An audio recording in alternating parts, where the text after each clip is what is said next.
très heureuse de vous retrouver pour un nouveau webinaire.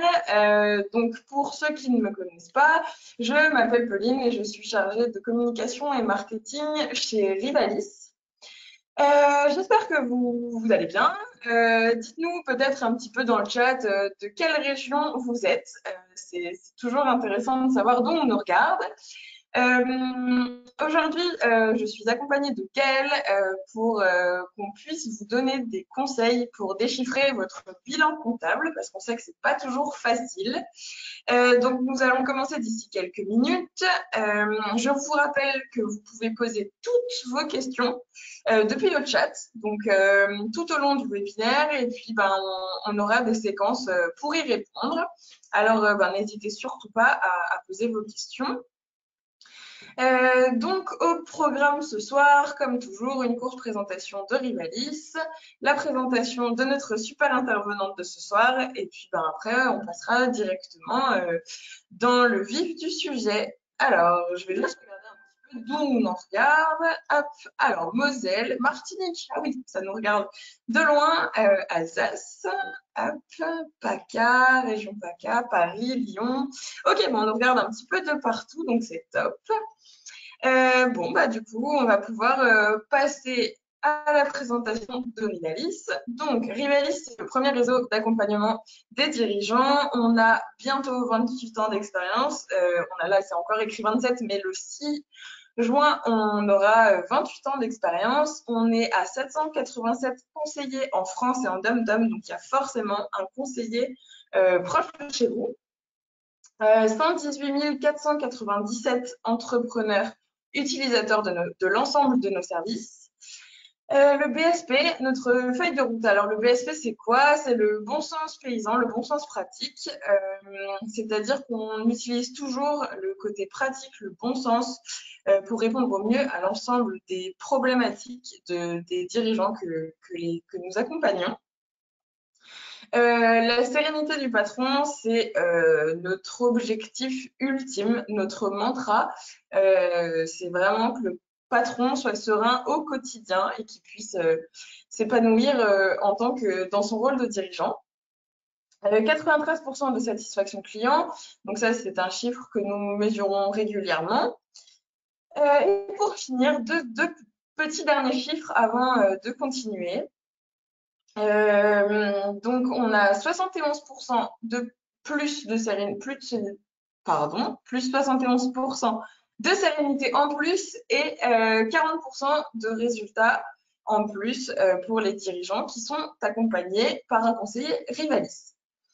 Avant de présenter Gaëlle, je vois qu'il y a eu des questions qui nous demandent s'il y aura le replay. Alors oui, il va y avoir le replay. Tout est enregistré et il sera envoyé à tout le monde au plus tard demain. Donc, vous recevrez le replay, il n'y a aucun souci. Voilà, donc du coup, je vais laisser la parole à Gaëlle pour qu'elle puisse se présenter et après, on pourra directement entrer dans le vif du sujet. Gaëlle, c'est à toi. Bonjour à tous, donc moi je suis Gaëlle Rimbaud, donc conseillère Rivalis. Je suis une femme de 37 ans, presque 38 d'ailleurs, pacsée. Je suis une mère de 2 enfants. Je suis localisée entre Tours et Poitiers, donc Tours dans le 37 et Poitiers dans le 86. Je suis la présidente d'une entreprise de gestion TPE 3786. Et j'ai une expérience passée qui est de comptable en cabinet comptable et je suis aussi, j'ai été en cabinet comptable unique en entreprise jusqu'à atteindre le rôle de responsable administratif et financier. Voilà mon petit parcours à moi. Et enchantée de vous rencontrer. Ok, parfait. Merci Gaëlle pour cette présentation. Et puis, si tu es prête, on peut commencer. On peut commencer. Donc, ce soir, on aborde le sujet de comment bien déchiffrer votre bilan comptable et comment le comprendre parce qu'on sait que c'est un sujet assez compliqué. Donc, je te laisse la parole, Gaëlle, pour le sommaire. Voilà, alors le sommaire. Donc, déjà, avant tout, je souhaitais rectifier certains termes. On dit d'un bilan comptable, mais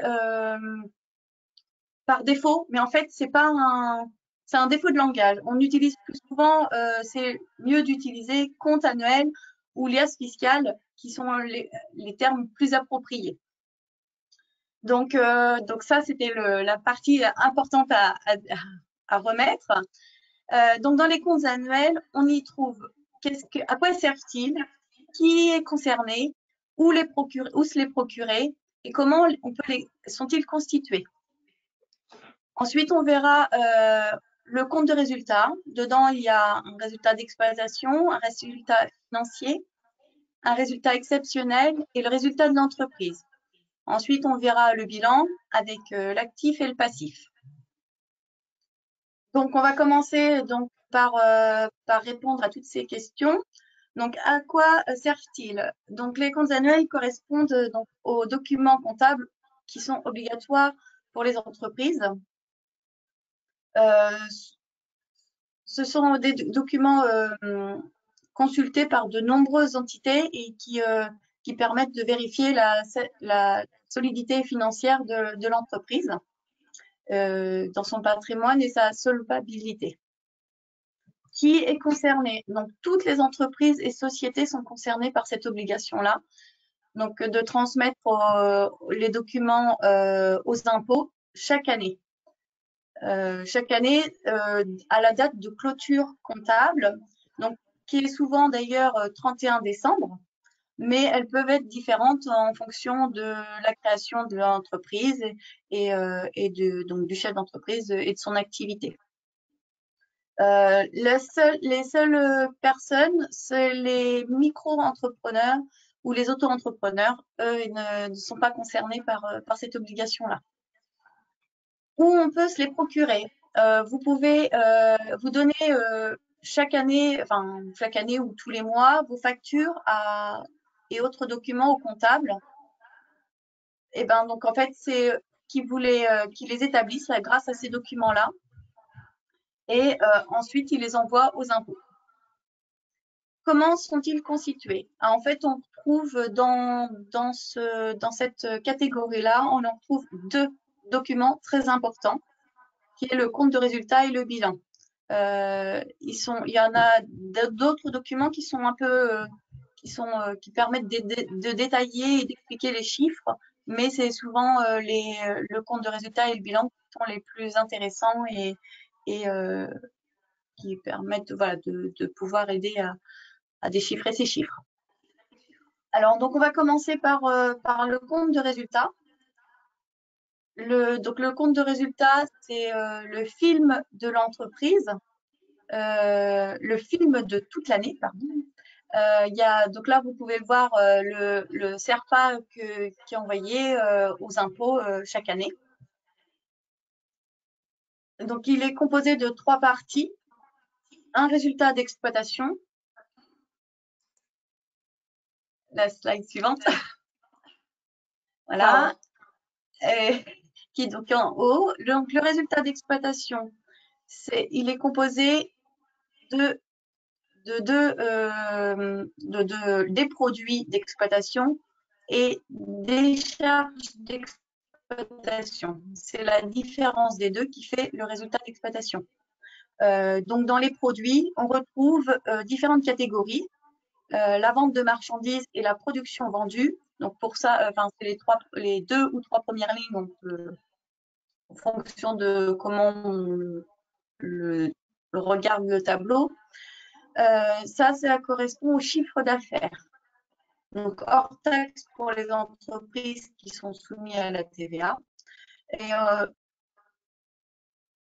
on sépare dans ces trois lignes en fonction de l'activité de l'activité ou des activités selon si l'entreprise en a plusieurs. Ensuite, on a la ligne production stockée. Ça, dedans, on y retrouve la valeur des produits en cours de fabrication qui ne sont pas finis et qui ne sont pas posés. Ensuite, on a la production immobilisée. Donc, c'est la fabrication d'un produit pour l'entreprise elle-même. Par exemple, un couvreur qui va refaire la couverture de son bâtiment, comme c'est pour elle, ça viendra dans cette ligne-là. Ensuite, on a la ligne subvention, c'est les aides reçues par l'entreprise, comme l'aide à l'apprentissage, par exemple, hein, ça peut être d'autres aides. Et on a la ligne autres produits, qui est les autres produits qui sont liés à l'activité de l'entreprise, qui ne rentrent pas dans le chiffre d'affaires et qui ne rentrent pas dans les productions immobilisées, etc. Donc ensuite, on a la catégorie charges d'exploitation. Dedans, on y retrouve les achats de marchandises et de matières premières. Là, ce sont la somme de tous les achats de l'année qui ont été faits de vos marchandises.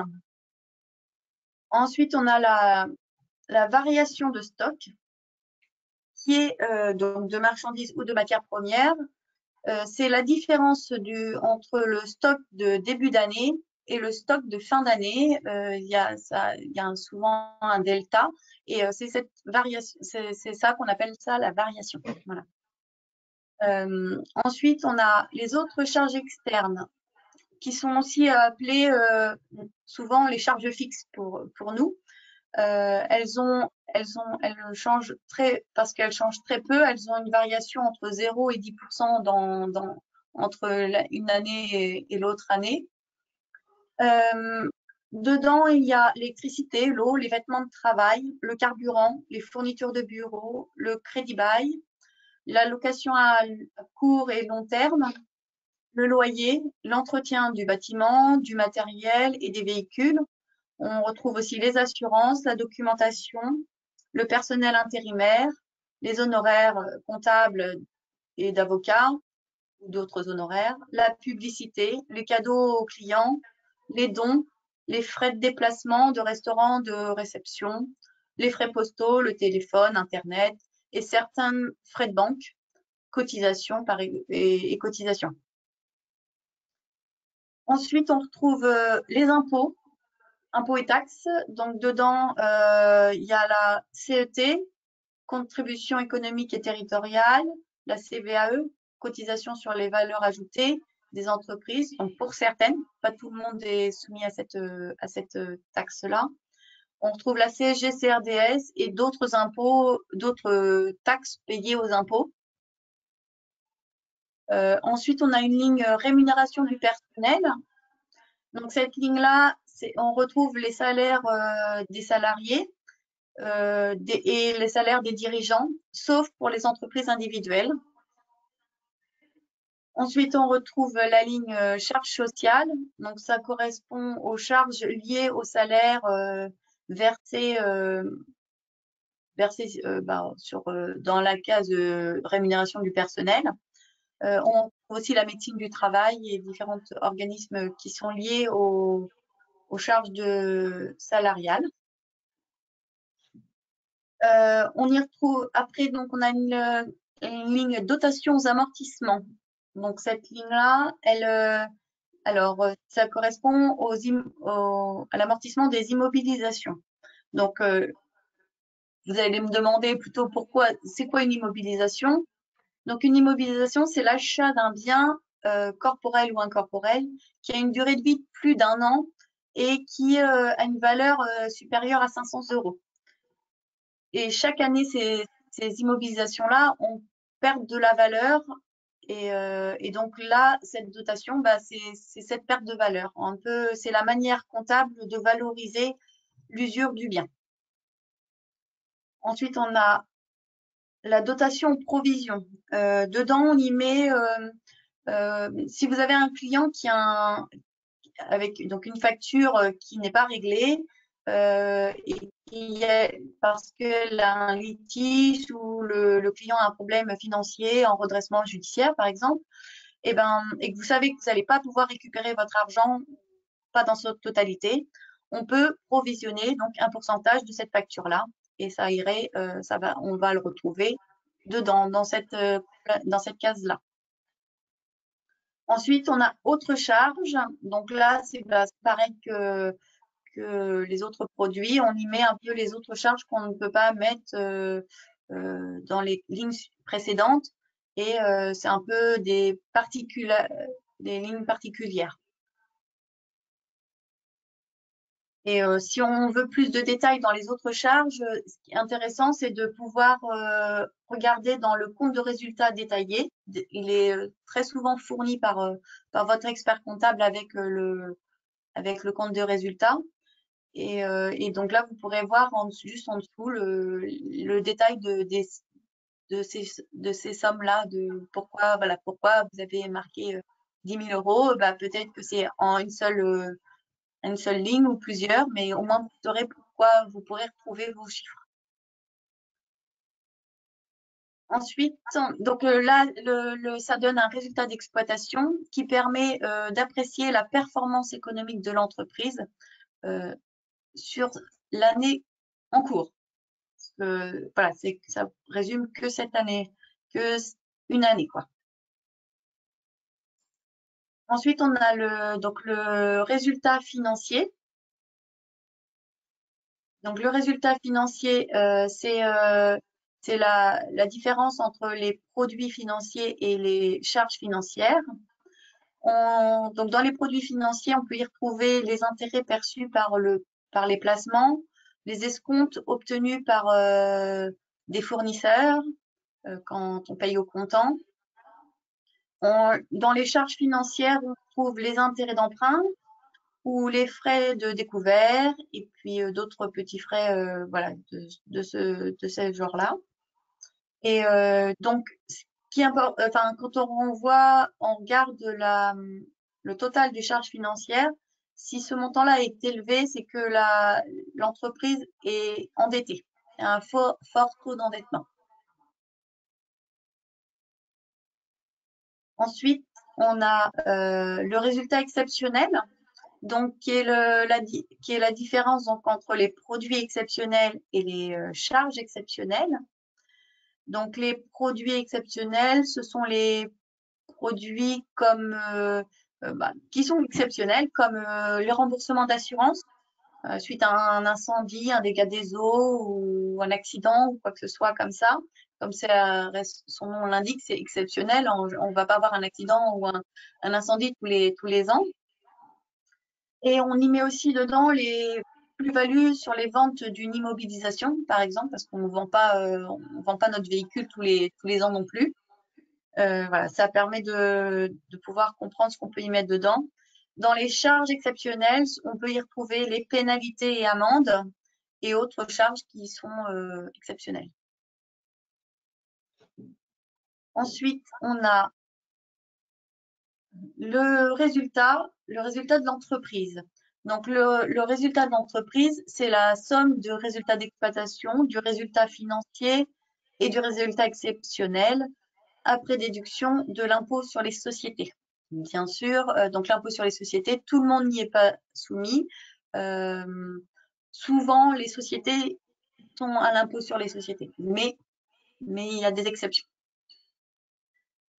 Si on a un résultat positif, c'est qu'on fait un bénéfice. Si on a un résultat négatif, c'est qu'on fait une perte. Et donc, voilà, c'est mieux de faire un bénéfice parce qu'on paye des impôts. C'est comme payer des impôts sur le revenu. Quand on gagne un plus gros salaire, c'est qu'on le mérite, quoi. Enfin, on mérite, entre guillemets, de payer des impôts parce qu'on a gagné cher, quoi. Ensuite, on a le résultat fiscal. Donc, le résultat fiscal, c'est le résultat de l'entreprise qu'on a vu juste avant et auquel on additionne on fait les réintégrations et les déductions fiscales.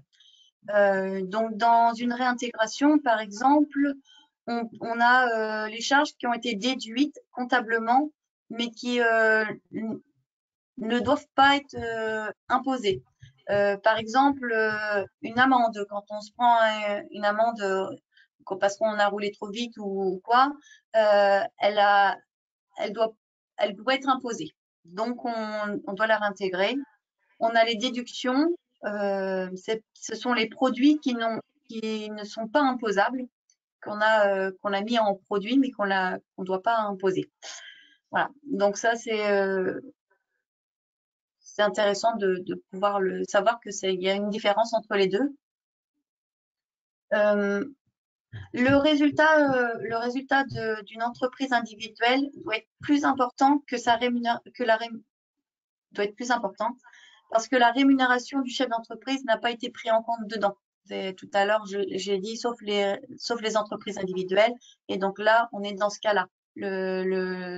On doit, une entreprise en société, pour les mêmes chiffres, aura un bénéfice plus petit que l'entreprise individuelle.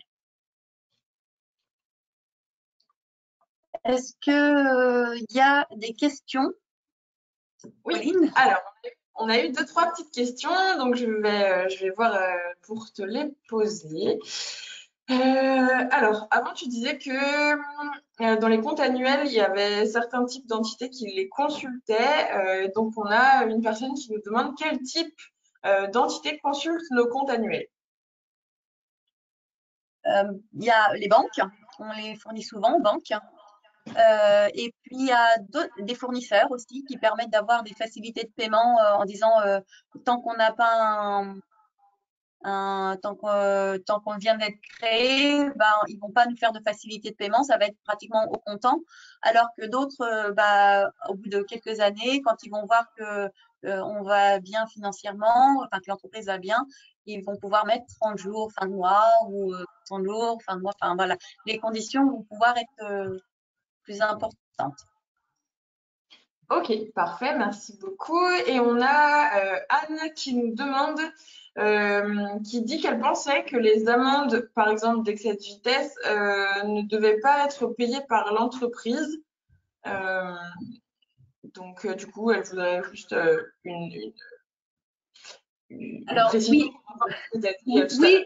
oui, oui et non, oui, normalement, elles ne sont pas payées par l'entreprise, mais je sais que ça peut, il y a des chefs d'entreprise, c'est leur seule entreprise, ils n'ont pas d'autres salariés, ils vont la payer quand même sur l'entreprise et donc c'est pour ça justement, elle n'est pas fiscalement imposable, enfin voilà, on doit la réintégrer justement. Mais autrement, on la met dedans parce que pour que financièrement, enfin voilà, on le sache. Ça peut être aussi des pénalités de retard aux impôts, par exemple, aussi dedans, on y met. Oui, je pense même, alors je ne sais pas si c'est du coup la même chose, mais je pense à des entreprises, par exemple, qui ont des salariés qui prennent qui ont une voiture d'entreprise, etc. Si par exemple ils ont une amende d'excès de vitesse, ça passe aussi sur l'entreprise, je suppose, non? Alors, normalement, ils doivent dénoncer parce que les points sont retirés, doivent être retirés du D'accord. permis du conducteur. Donc, ils doivent dénoncer la totalité de la pénalité, etc. Et donc, ça doit être, voilà. Après, Ah, et sauf donc si c'est un accord après, en fait. Ils s'en moquent, eux, les impôts, du moment qu'on leur a payé l'amende, ils s'en moquent de qui c'est qui l'a payé, si c'est la société ou si c'est l'entreprise. À partir du moment où ils ont pu euh, enlever les points à un conducteur et mettre l'amende, voilà. Après, ils s'en moquent un petit peu plus. Voilà. Après, c'est un accord entre le chef d'entreprise et le salarié. Je sais pas s'il a fait un excès de vitesse parce que le salarié, il fallait qu'il soit à telle heure et que le chef d'entreprise lui a mis un horaire trop réduit.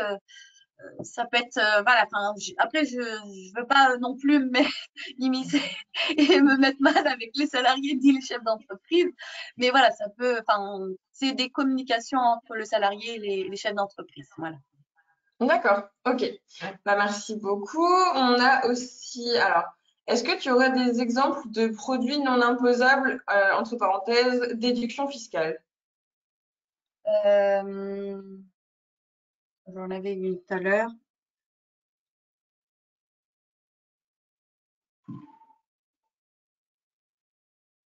Oui, il y a dans certaines conditions, les plus-values d'immobilisation, de vente d'immobilisation peuvent être, dans certaines conditions, machin, enfin bon, voilà. Ça peut être pas imposable ou pas imposable du taux de l'impôt sur les sociétés, donc 15 ou 30%, etc. Enfin, les pourcentages qui sont actuellement. Voilà, ça peut être ce cas de figure-là. Ok. Ok, hop, est-ce que j'ai encore des questions? Tac.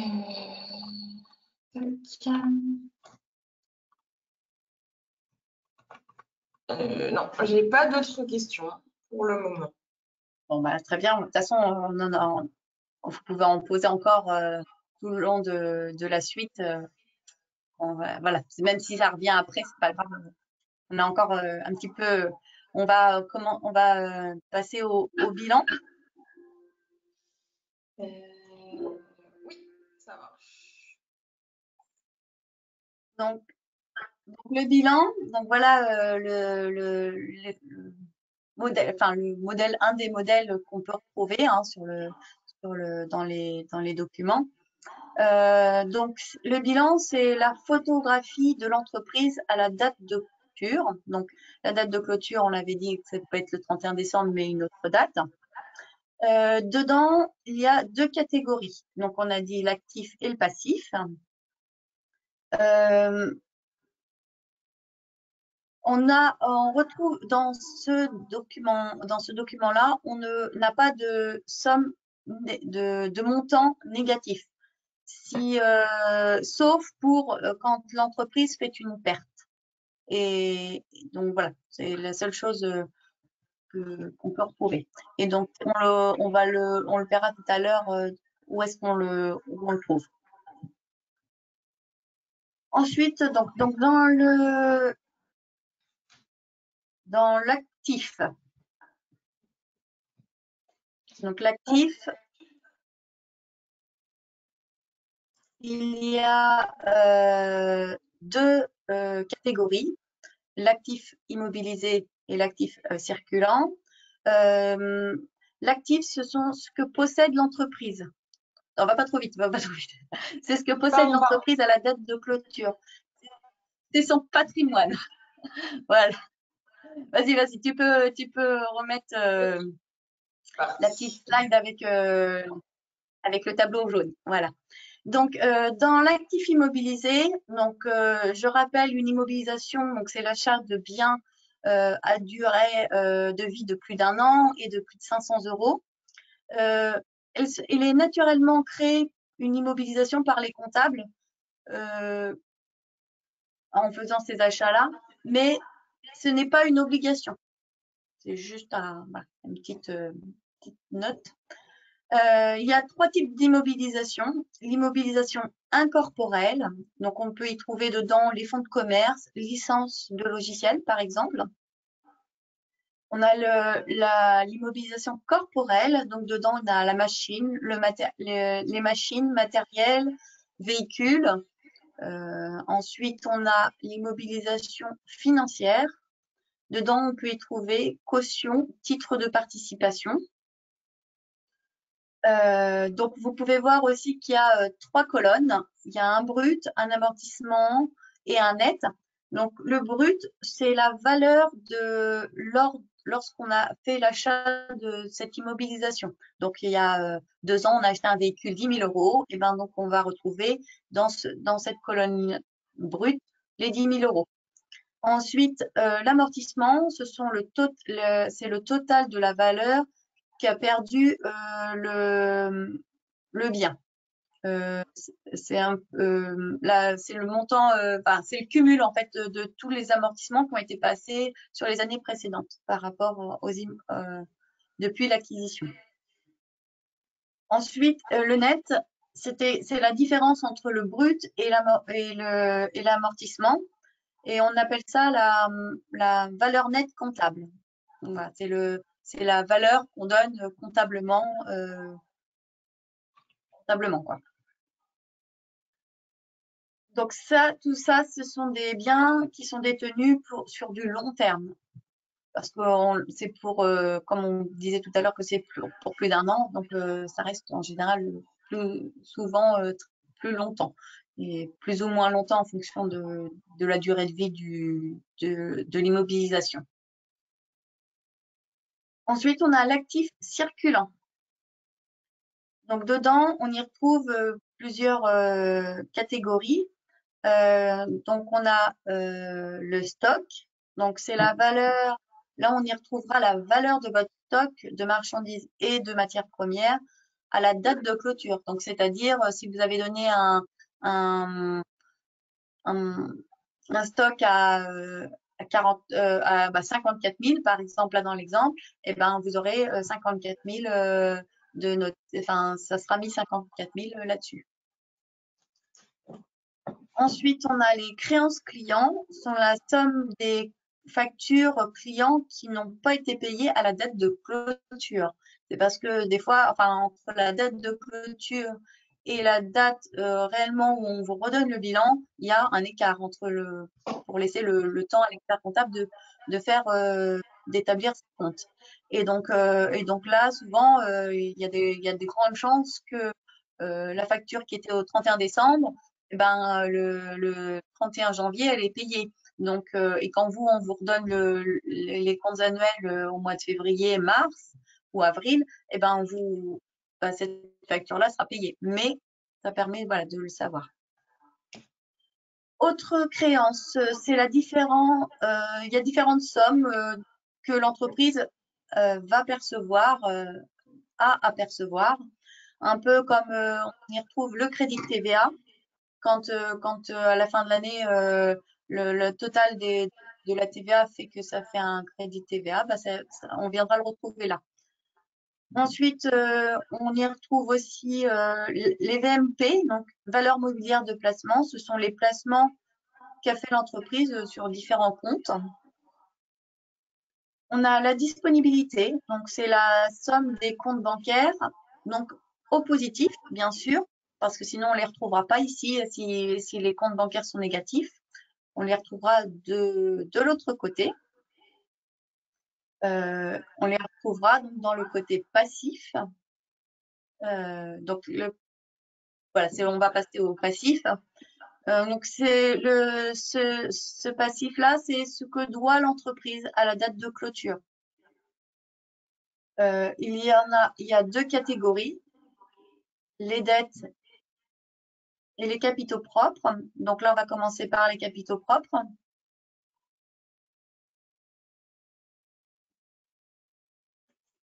Hop. Donc dans les capitaux propres, il y a trois parties.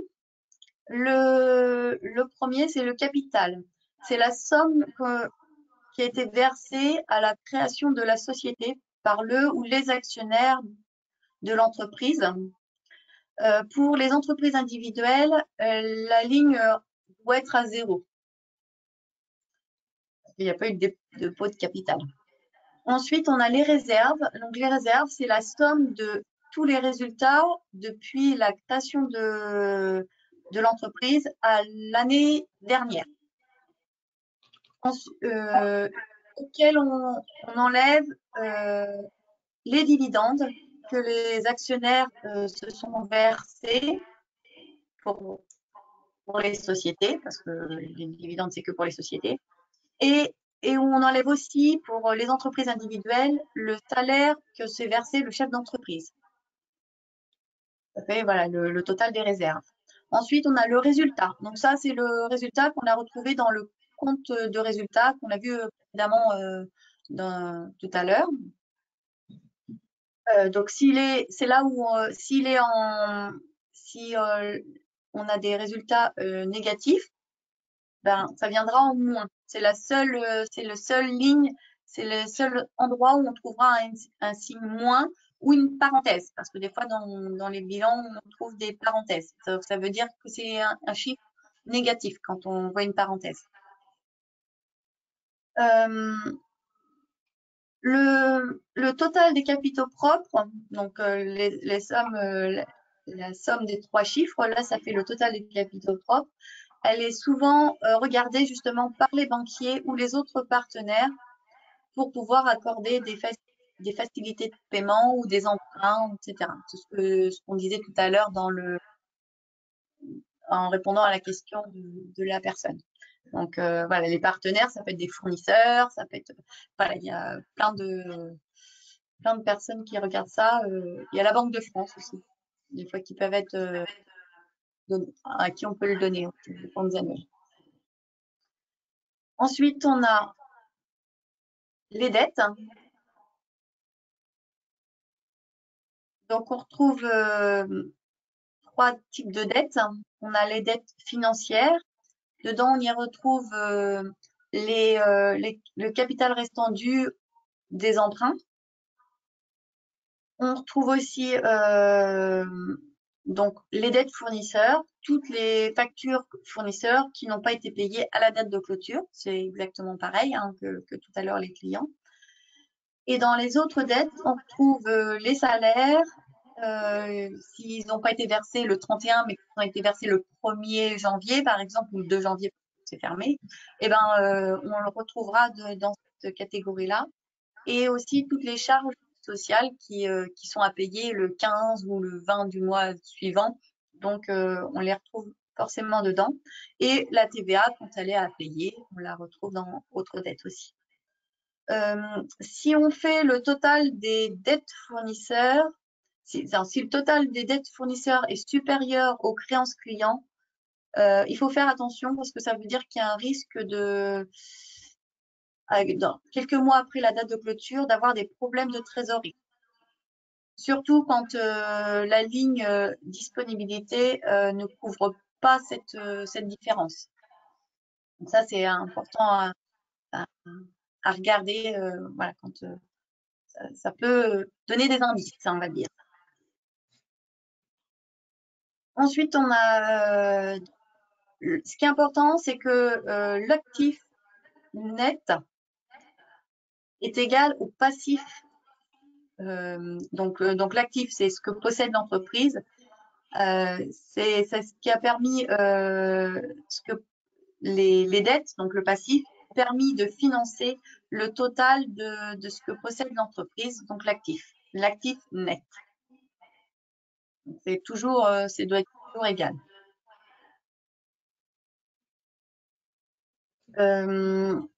Donc là, voilà, en résumé, nous avons, je passe au résumé. Et je suis passée, il y a juste un petit décalage parce que le réseau internet est un petit peu lent, mais c'est bon. Ah oui. Donc, en résumé, les comptes annuels sont obligatoires pour les entreprises et les sociétés. Le compte de résultat, c'est le film de ce qui s'est passé dans l'année. Le résultat d'exploitation permet de connaître la performance économique de l'entreprise de l'année. Ce que je regarde particulièrement, c'est le montant du chiffre d'affaires et des achats de marchandises et de matières premières, ce qui me permet de répartir le chiffre d'affaires entre le chiffre d'affaires marchandises et le chiffre d'affaires main-d'œuvre, et donc en déduire s'il y a quelques failles, je pourrais commencer à avoir quelques pistes. Ensuite, le bilan. Dans le bilan, donc c'est la photographie de l'entreprise. Donc on y retrouve l'actif qui est tout ce que possède l'entreprise et le passif, toutes les dettes qu'a l'entreprise à la date de clôture. Ce qui est important de regarder dans le bilan, c'est les capitaux propres. Ça permet de refléter l'état de santé de l'entreprise. S'ils sont négatifs, parce que ça peut arriver avec le cumul de plusieurs années de pertes, ça veut dire que l'état de santé de l'entreprise est un peu fébrile. Et donc, elle va avoir plus de difficultés à obtenir des financements. Elle perdra de la crédibilité auprès de ses partenaires. On peut aussi regarder, donc, comme je pouvais l'évoquer tout à l'heure, faut regarder les créances clients et la disponibilité et faire la différence avec les dettes fournisseurs. Ça permet d'anticiper en matière de trésorerie. Voilà. Et pour savoir un peu si vous êtes, comment vous voulez regarder ou savoir regarder ou quoi, vous pouvez comparer l'année d'avant et l'année où on vous donne le bilan. Vous regardez les chiffres s'il y a une variation importante, bah là, rigueur, posez la question à votre expert comptable si vous l'avez encore sous les yeux, enfin, si vous la, il veut bien vous répondre. Et puis, voilà. Et puis sinon, parce que je vous, que je vous propose, c'est après au pire, de voir avec un conseiller rivaliste qui va pouvoir vous aider à répondre à toutes les questions plus précisément par rapport à votre situation et à votre activité, et, enfin, à différents facteurs qui peuvent rentrer en compte et qui peuvent varier en fonction des bilans, quoi, ou des comptes annuels exactement. Est-ce qu'il y a des questions? Oui, alors, on a des questions qui sont tombées un petit peu tout au long où tu parlais, donc je vais juste remonter. Alors, on a Florent qui nous demande si la valeur nette comptable est aussi appelée valeur résiduelle, si c'est bien ça, si c'est bien la même chose. Euh, euh, il est possible, j'ai un petit doute.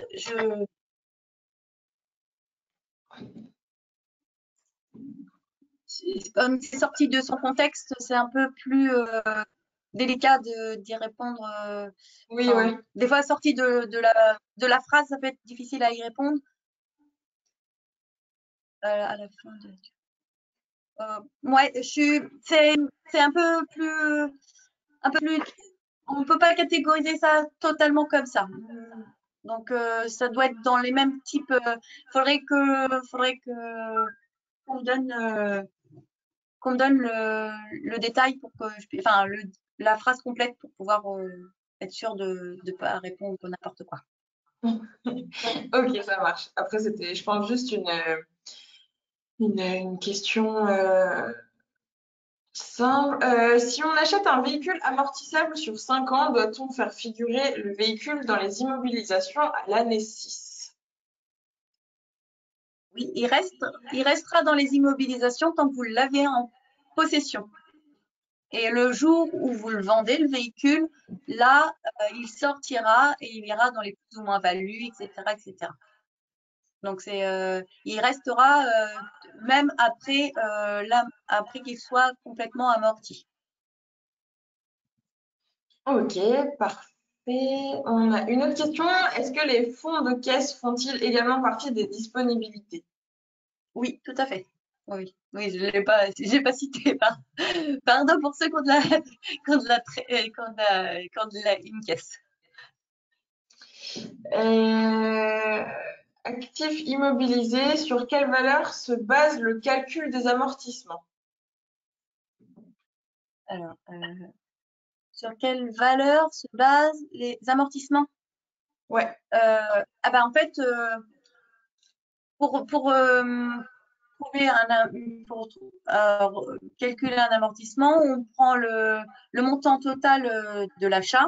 Donc, c'est-à-dire qu'on achète un véhicule 10 000 euros, et ben on va le diviser par 5. Alors ça, c'est la méthode la plus simple et tout le temps habituelle. Après, il y a d'autres types d'amortissements qui sont, on appelle ça dégressifs, etc. Mais c'est un peu plus particulier et complexe. Donc, vaut mieux, enfin, voilà, c'est pas une généralité non plus à savoir, mais on va diviser par nos 10 000 euros d'achat, on va les diviser par 5 et donc si on l'a acquis au 1er janvier, enfin pour un bilan en clôture au 1er janvier, et ben on va mettre un cinquième sur la première année, un cinquième la deuxième année et jusqu'aux 5 ans. Et donc ça sera totalement la valeur nette comptable au bout de la 5e année, bah, elle tombera à 0. Ok, parfait. Alors, j'ai une autre question. Est-ce que le résultat est le chiffre le plus important pour savoir si notre entreprise se porte bien? Oui et non. Oui, ça permet de voir ce qui s'est passé dans l'année et donc si le résultat est positif, effectivement, c'est bien. Mais c'est mieux de regarder dans le bilan, dans les capitaux propres, ça permet de voir les, les autres années aussi, de voir un peu plus en détail sur le cumul des autres années. Parce qu'il suffit d'avoir fait l'année dernière, on peut faire un super résultat avec un bénéfice de 50 000. Mais si les autres années, on a fait moins 25, moins 25, moins 25, moins 25 depuis 10 ans, le 50 000 de cette année vont permettre de réduire les capitaux propres, mais ils seront toujours négatifs parce que forcément, on est toujours en moins, quoi. Oui, Voilà, ok. donc c'est pas le fruit complet, quoi. Enfin, voilà, ça peut montrer par contre que l'entreprise, elle est sur la bonne voie enfin, qu'elle est sur la bonne voie, quoi. Donc, ça peut aider, quoi. Oui, et encore une fois, je pense que le bilan, ça aide à savoir ce qui s'est passé et ça aide aussi à savoir ce qu'il faut mettre en place pour les années suivantes. Parce que l'année N, là par exemple, on va dire là 2022, on a eu un bénéfice de plus 50 000. Ça ne veut pas dire que l'année prochaine, si on fait la même chose, on aura un bénéfice de plus 50 000 non plus. Donc il y a peut-être des choses aussi à voir pour. En fait, je pense que le bilan aussi, il aide à anticiper l'année d'après. Ça permet de savoir ce qui s'est passé l'année en cours et donc de pouvoir dire si on analyse très en détail, on peut éviter au moins que ça se reproduise de la même manière ou même voir les petites problématiques qu'on a eues et pouvoir donc améliorer ce résultat-là. Et donc c'est là où nous on travaille en tant que conseiller rivaliste, on travaille là-dessus justement pour que cette année elle était positive, mais c'est pas un coup de chance, c'est parce que on a travaillé, qu'on a vu les points qu'il fallait améliorer, etc. Si on ne sait pas les points qu'il y a à améliorer, c'est un peu à l'aveuglette, on va dire entre guillemets, et ben on va dire bah là on a fait une bonne année, mais en fait l'année d'après, bah, c'est possible que ça se passe pas très bien parce que il suffit d'avoir bah, le Covid qui est passé par là ou un chantier qui s'est mal passé. Hein. On n'est pas à l'abri d'une problématique avec un salarié qui a fait une bêtise une fois. Hein. C'est pas, il fait pas enfin, ça peut être non fait exprès du salarié, mais eh ben, faut tout refaire. Eh ben, ça veut dire que bah, voilà, il faut pouvoir assez vite se réajuster et pouvoir rebondir quand on a des problématiques comme celle-là. Ok, bah parfait. Alors, on a une autre question. Où se trouve la marge brute de l'entreprise et qu'est-ce que cela représente exactement? Alors, la marge brute, ça tient compte on la retrouve dans le compte de résultat. Euh, Quand on prend un solde d'intermédiaire de gestion, je n'en ai pas trop parlé parce qu'il n'y est pas toujours et c'est pas un document qui est fourni aux impôts, mais on le retrouve souvent dans les autres documents donnés par l'expert comptable. Et en fait, on le voit, il y a marge brute, donc c'est les achats de marchandises, il y a le chiffre d'affaires, certains produits et certains achats de marchandises, variation de stock. Et en gros, c'est tout. Et donc, c'est juste cette marge-là, en fait. Voilà, c'est achat, chiffre d'affaires moins achat de marchandises, en résumé. Ok, top. Alors, on a une autre question. Alors ça, je ne sais pas si tu vas pouvoir y répondre. C'est quels sont vos conseils pour réduire les impôts? Oui, alors là, effectivement, je ne vais pas forcément pouvoir y répondre. Euh, il faut, bah, ça veut dire que vous faites un bénéfice en général important. Et donc, effectivement, il peut avoir des choses qui sont déductibles. On parlait tout à l'heure de réintégration fiscale, etc.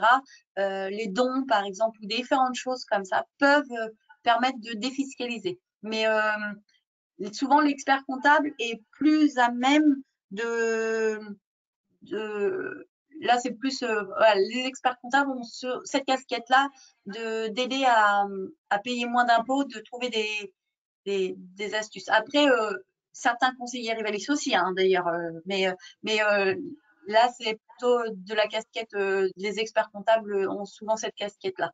Nous, on aide le chef d'entreprise à avoir des bénéfices importants ou plus ou moins importants, mais au moins réguliers. Et après, c'est l'expert comptable qui s'occupe de pouvoir défiscaliser. Ok, top. Autre question, le BE est-ce un indicateur important? Le BE, excédent brut d'exploitation, ça peut être un indicateur. Euh, alors, donc pour ceux qui savent pas ce que c'est l'excédent brut d'exploitation, c'est le résultat avant les amortissements et autres charges et produits. Il permet, en fait, c'est ce qui permet ces chiffres-là permettent de dire, tiens, on peut payer, il reste cette somme-là au niveau financier pour payer les emprunts et le salaire des entreprises, des chefs d'entreprise quand ils sont en entreprise individuelle. Donc, c'est un indicateur qui permet de savoir un petit peu, qui est un petit peu en amont c'est un petit peu avant le résultat d'exploitation. En gros, on a le résultat, le BE, et après on a le résultat d'exploitation. Donc oui, effectivement, ça peut aider. Ok, parfait. Ça reste, ça reste quand même le résultat pour l'année en cours. Donc là, forcément, il y a des changements. Dès qu'il y a des changements, ben, c'est plus trop. Enfin, ça peut tout. Ça peut aller dans un sens ou dans l'autre. Ça peut aller en positif ou en négatif derrière. Voilà. Ok, top. Autre question, quel est l'intérêt de clôturer son exercice en mars au lieu de décembre? Est-ce qu'il y a vraiment quelque chose qui change? Non, non, pas forcément. C'est surtout bien pour en fonction de l'activité. Parce que c'est ce que je conseillais quand j'étais en cabinet, de prendre en fonction de l'activité. Parce que par exemple, quelqu'un, je vais prendre un pâtissier ou un chocolatier même, et qui fait un bilan au 31 décembre, enfin, voilà, il va avoir enfin, il va être dans le coup du bourg, il va peut-être pas avoir le temps de faire son inventaire et de faire tout préparer les papiers, il va être peut-être encore fatigué, enfin, voilà. Donc, c'est bien de prendre à un moment où on a moins d'activité, à la fin d'une activité, surtout quand on est en saisonnière, il vaut mieux prendre un moment où on est un peu plus calme pour pouvoir préparer les documents comptables rapidement et puis faire son stock. Et voilà, de façon à avoir un stock pas trop important, ça évite de compter tous les petits, tous les clous qu'il y a à compter ou je sais pas, enfin tout ce qu'il y a à compter. Voilà. Donc après, il n'y a pas d'importance. La première année, quand on change d'exercice, on peut faire un exercice de 12 à 13 mois ou 9 mois. Enfin, voilà, on a une fourchette pour pouvoir changer notre exercice l'année où on change d'exercice. On peut avoir un exercice un peu plus important ou un peu moins important des durées, quoi. Ok. Donc, si elle veut. Si la personne veut changer et en fonction de son activité, elle peut, quoi. Enfin, voilà. C'est Ok. juste par contre, une fois que c'est pas, je dirais que c'est gratuit, enfin, c'est gratuit entre guillemets. Je veux dire, on a le choix quand on fait la création de la structure. Par contre, après, une fois qu'on l'a déjà créé, pour modifier un exercice, il y a un aspect financier parce que pour une société, par exemple, il faut refaire les statuts et donc refaire une annonce légale, etc., etc. Donc, ça veut dire des frais complémentaires, voilà, à prendre en Ok. compte, quoi. D'accord. Et ok, ça engendre des frais, mais en tout cas, c'est possible de pouvoir le changer si vraiment on voit que c'est pas dans la bonne période. C'est ça. Comment savoir si je dois acheter mon véhicule de société ou si je dois prendre du leasing? Alors ça, il y a plusieurs, enfin, c'est bien de comparer. Donc, parce qu'en leasing, ça va aller dans les charges, on parlait des charges externes, des charges fixes tout à l'heure. Donc, ça va aller cet endroit-là. Alors que si on l'achète et soit par un emprunt le mieux c'est par un emprunt quand même. Ça va être dans les immobilisations. Donc voilà, c'est après c'est pas du tout, ça va pas aider dans le même endroit. C'est au calcul des coûts, etc. Ça peut être avantageux quand on change régulièrement de véhicule, de prendre que du leasing de pas comme ça, on renouvelle, on peut prendre les, hum, l'entretien en même temps ou des trucs comme ça. Donc ça peut, voilà, il n'y a pas il y a pas de, de définition vraiment propre. Ça dépend de la vision, de l'utilité qu'on en a, du nombre de kilomètres, hein, de plein de choses quoi, qui peuvent rentrer en compte. Ok, ça marche. Autre question, quels sont les leviers pour optimiser son résultat net? Donc là, c'est là où, où je vous invite à rejoindre un conseiller rivaliste parce que derrière, eh ben, on va on va justement voir, c'est notre but, c'est de travailler avec vous, avec vous, chef d'entreprise, de façon à augmenter votre résultat ou alors au moins le maîtriser. Si vous voulez pas l'augmenter parce que il vous plaît bien à 15 000 euros, il n'y a pas de problème. Mais par contre, le truc, c'est qu'on va optimiser de façon à ce qu'il reste au moins à 15 000 ou voire même pouvoir il est à 15 000, mais vous prenez genre 900 euros par mois de salaire. Et peut-être que là, ça vaut peut-être le coup qu'on puisse vous augmenter à 1000 euros, 1500 ou 2000 euros et d'avoir toujours 15 000. Donc, il y a plein de choses qui rentrent en compte pour augmenter son résultat ou pour le maintenir. Mais ça, pour ça, c'est vraiment très spécialisé, enfin, c'est très personnalisé, pardon. Et donc, voilà, c'est plutôt le conseiller le plus proche qui prendra, enfin, prenez rendez-vous avec votre conseiller qui vous appellera et puis comme ça, il pourra il pourra vous aider. Il va pouvoir vous pourrez tout lui dire. Il va vous poser des questions et vous lui répondez et vous allez voir, il pourra faire quelque chose pour vous. Ok, parfait. Autre question, la durée de l'amortissement est-elle toujours sur 5 ans? Non, pas du tout. Elle varie en fonction du matériel et de la durée d'utilisation. Je prends un exemple, un véhicule. Effectivement, c'est 5 ans.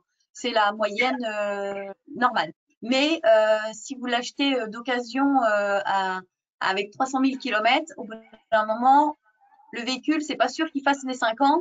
Vous dites, bon, bah, je pense qu'il va pas faire 5 ans, il va faire que 2 ou 3 ans. Et on a le droit de le mettre à 2, 3 ans parce que voilà, il arrive à un certain nombre de kilomètres. Au bout d'un moment, voilà, donc on peut le modifier en fonction euh, de, du, des nombres d'années qu'on pense l'utiliser cette machine.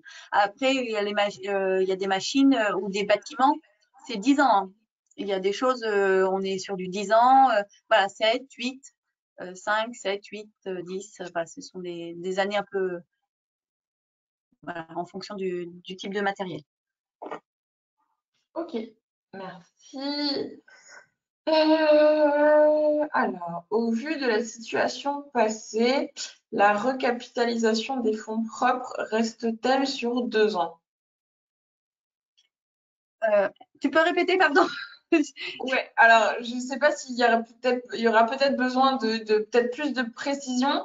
Là, pour l'instant, j'ai juste, au vu de la situation passée, donc je pense crise sanitaire, la recapitalisation des fonds propres reste-t-elle sur 2 ans? Je sais pas si tu as peut-être besoin de plus de... Ouais, en fait, en gros, quand les capitaux propres sont négatifs, on, on peut les remettre sur ouais, c'est pour les remettre en positif. C'est des PV. Quand on veut remettre des capitaux propres, on doit déposer des PV pour qu'ils soient parce qu'ils sont négatifs quand on est en société, bien sûr. Et donc là, si on a mis qu'il y avait une durée, qu'on allait les rattraper au bout de 2 ans, que là, bah, il y a eu la crise entre-temps, euh, je pense qu'il va falloir refaire des PV en disant qu'on augmente la durée, sachant que si vous l'avez pas, si vous n'avez pas réussi à les atteindre. Donc voilà, ça c'est la partie juridique, je dirais, pouvoir refaire les papiers correctement.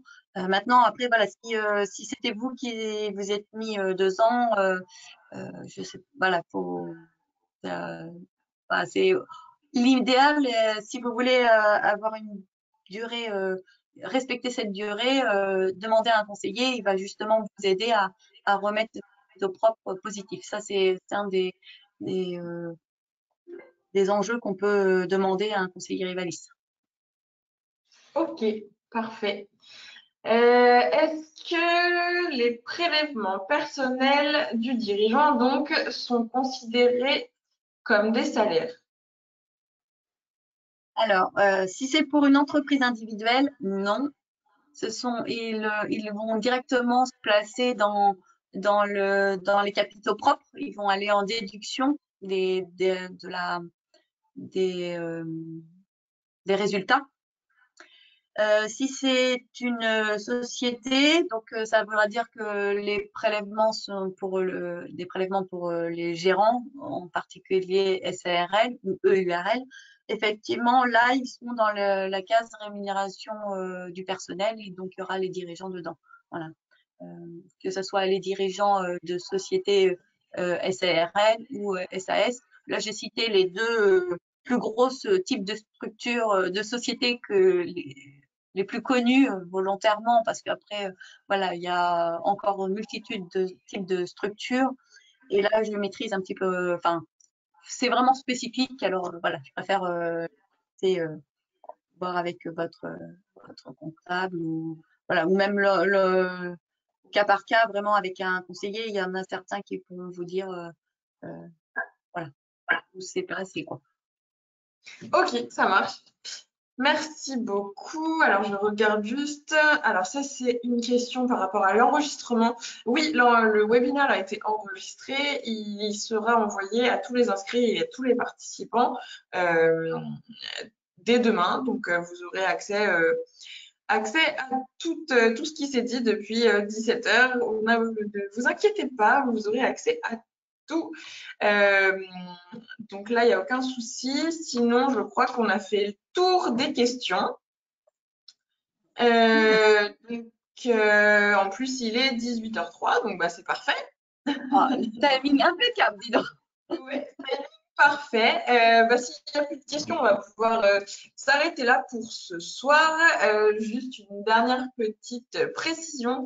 N'oubliez pas que bah, voilà, vous n'êtes pas seul dans votre rôle de dirigeant. Enfin, en tout cas, on essaye d'être là pour que vous ne le soyez plus et que vous ne ressentiez plus du tout la solitude, parce que c'est vrai que c'est un des problèmes du dirigeant, d'être seul face à son entreprise, face à ses décisions.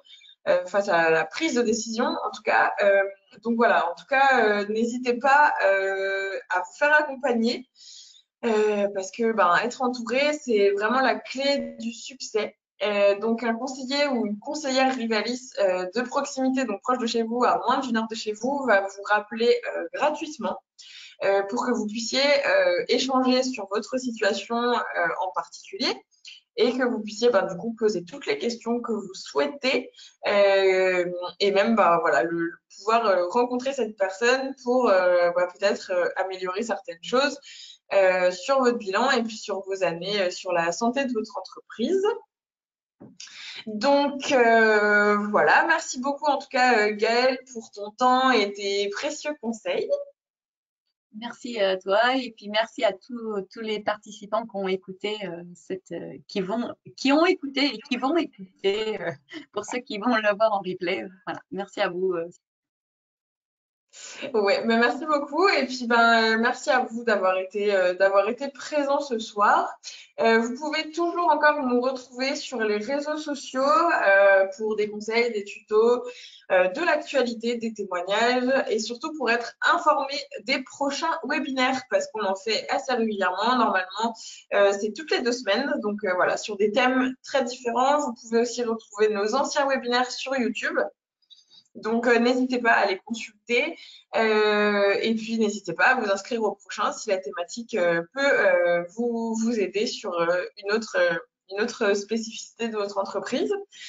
En tout cas, nous sommes sur les réseaux. Donc, on est sur Facebook, LinkedIn, Instagram, Twitter et YouTube. Donc, vous pouvez nous rejoindre sur toutes les plateformes ou juste sur une, c'est comme vous le souhaitez. En tout cas, je vous remercie d'avoir participé à ce webinaire. On espère qu'il vous a plu, qu'il a pu répondre à vos problématiques sur le bilan comptable. Et puis, ben, on se retrouve très vite dans un prochain webinaire. Bonne soirée à vous et à très bientôt. Bonne soirée, Gaëlle. Bonne soirée à tous et bonne